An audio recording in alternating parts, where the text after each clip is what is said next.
Asante. Peoples. Mmesahau salamu yetu jamani. Ndugu waandishi wa habari na Watanzania, wana Chadema, leo ni siku ya furaha sana. Unajua Chadema ikifungiwa, nchi imefungiwa. Kwa hiyo Chadema ikifunguliwa na nchi imefanya nini?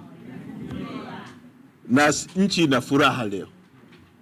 Kwa sababu chama chetu, chama chenu kimetoka kifungoni.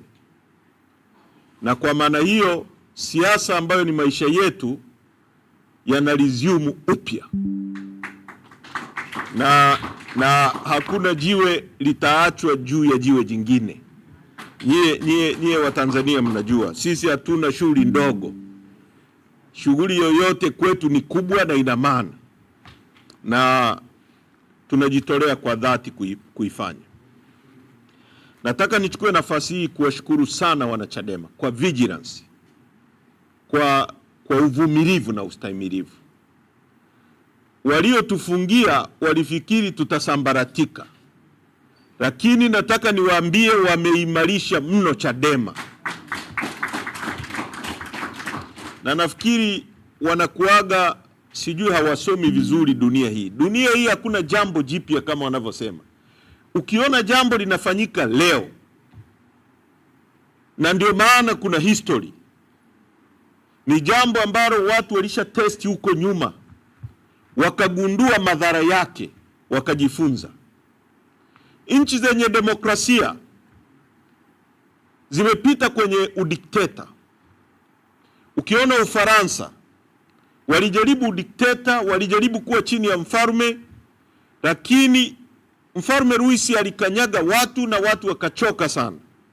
Kwa hiyo ikafika sehemu wakakataa kabisa na wakaondoa ufalme. Sasa kwenye mambo haya hakuna jambo jipya. Mambo yote ni mambo yanayojirudia. Kwa hiyo hii safari ya Chadema sio kwamba Chadema ndio ya kwanza kupitishwa hapa.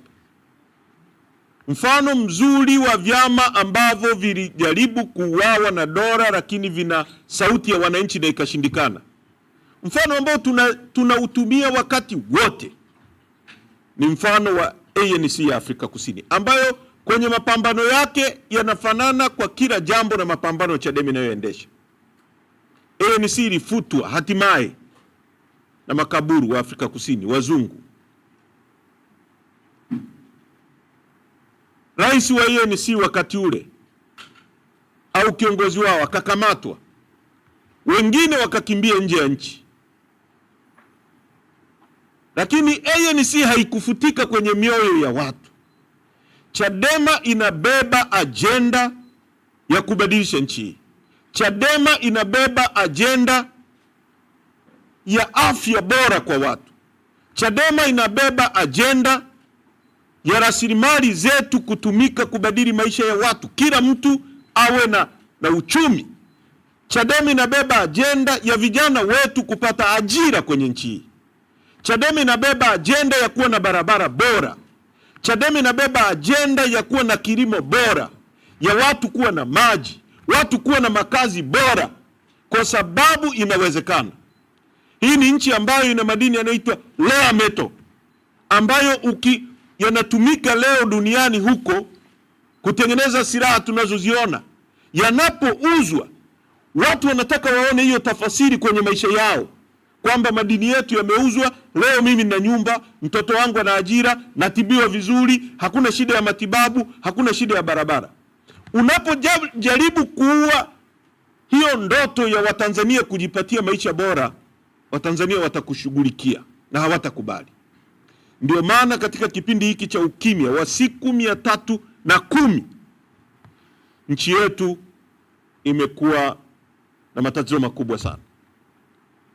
Upandaji holela wa bei ya mafuta na wizi kwenye mafuta, na hakukuwa na sauti, kwa sababu tuliwaambia watu kwamba Chadema wakifanikiwa kuziba mdomo wa Chadema, nchi itakuwa kwenye matatizo. Mmemsikia nani anazungumza kwenye hivyo vyama vya briefcase na mfukoni? Mmesikia nani anasema kuhusu mafuta? Umesikia nani anazungumza kuhusu ajenda za wananchi katika nchi hii, wakati ambao Chadema ni sisi wenyewe tuko tunajitokeza kutoka mafichoni, tuna improvise mazingira, tunazungumza. Sasa tumerudi, na kwa sababu tumerudi, kazi ipo na tutaifanya kazi. Kwa hiyo tunataka tuwashukuru sana wanachama wetu kwa jinsi ambavyo mmevumilia. Kulikuwa na maneno mengi kwa kweli, na sasa tumerudi.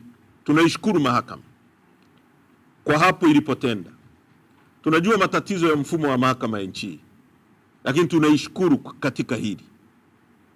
Hii kesi haikupaswa hata kuwa mahakamani tu, yaani ilipaswa siku ya kwanza ifukuzwe. Huwezi kutoa zuio dhidi ya wanachama milioni 9 au 10 kwa matakwa ya watu wawili, hata kama wangekuwa wanahitaji nini. Watu wawili wana madai dhidi ya watu milioni 10. Unazuia watu milioni 10 kufanya shughuli zao kwa sababu ya watu wangapi? Wawili. Tunajua hii kesi, kuna mtu anaitwa Saleh Bohora ambaye alienda kwa Mama Maulida Kom na Sisti Nyahoza, msajili msaidizi wa vyama, ndio wenye kesi hii. Na ndio maana kesi ya Chadema, kama alivyosema katibu mkuu, siku hiyo ya tarehe 9 anakamatwa mwenyekiti wa chama, siku hiyo Chadema inafunguliwa kesi. Hakuna coincidence ya namna hiyo, hakuna tukio la namna hiyo. Ni kama matamko mnayoyasikia, siku hiyo anasema kiongozi wa dini fulani, na siku hiyo kiongozi wa dini fulani anasema matamko yanayofanana. Hawa watu ukiwa na akili tu ya kuvukia barabara unajiuliza, walilala pamoja? Walikubaliana kwenda kusema hilo jambo? Kwa sababu hakuna coincidence ya namna hiyo duniani, sio? Kwa ndugu zangu,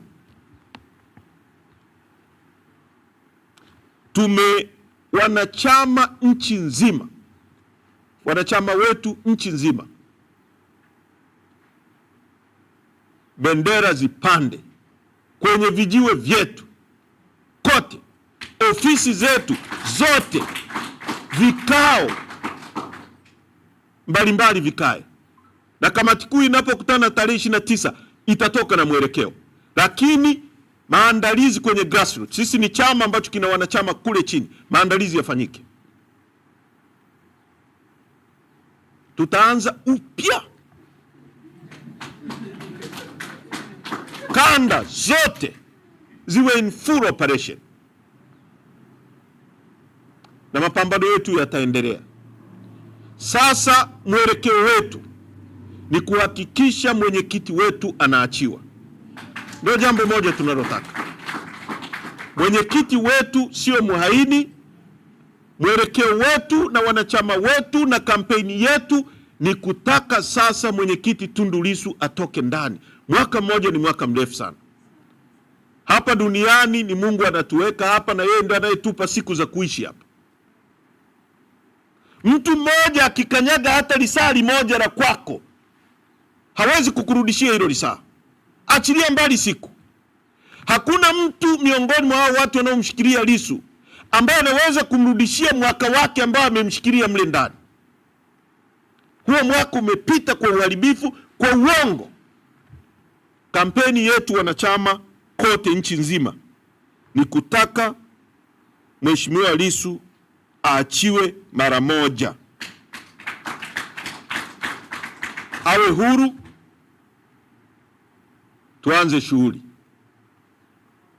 tuanze shughuli yetu. Na sisi kama tulivyosema, hatuna jambo dogo. Kwa leo ni siku ya furaha. Once again tumerudi hapa, nilipamisi sana humu ndani. Kwa hiyo tunakaa huko mtaani tunajirekodi. Tunashukuru teknolojia, kwa sababu bila teknolojia tusingesikika katika siku zote hizo. Lakini kwa sasa dunia ilipo, hata vyombo vya habari huwa na waasa, msipokava ukweli. Dunia ya sasa sio ya kudanganya. unaweza kukaa chumbani kwako na simu na ukarekodi kitu, baada ya nusu saa kiko kila sehemu duniani. Tunaelewana vizuri? Kwa hiyo hakuna uongo. Ndio maana Chadema tumeendelea kusustain hali hii. Tulikuwa kwenye mbinyo mkubwa sana, maumivu, watu wetu wamepigwa, wameumizwa, na hakukuwa na sababu ya kufanya hayo.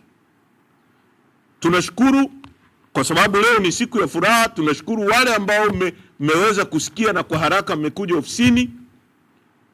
Tutazungumza zaidi baada ya kamati kuu, ndio tutasema sasa hatua gani na gani tunachukua kwa kwenda mbele huko. Lakini muamini kwamba kama tulivyosema, hatupigi magoti, haturudi nyuma, hatusujudu binadamu, tunasonga mbele kubadilisha nchi. Mungu ibariki Chadema, Mungu ibariki Tanzania. Asanteni kwa kuja kutusikiliza, na tuko tayari hata kwa maswali.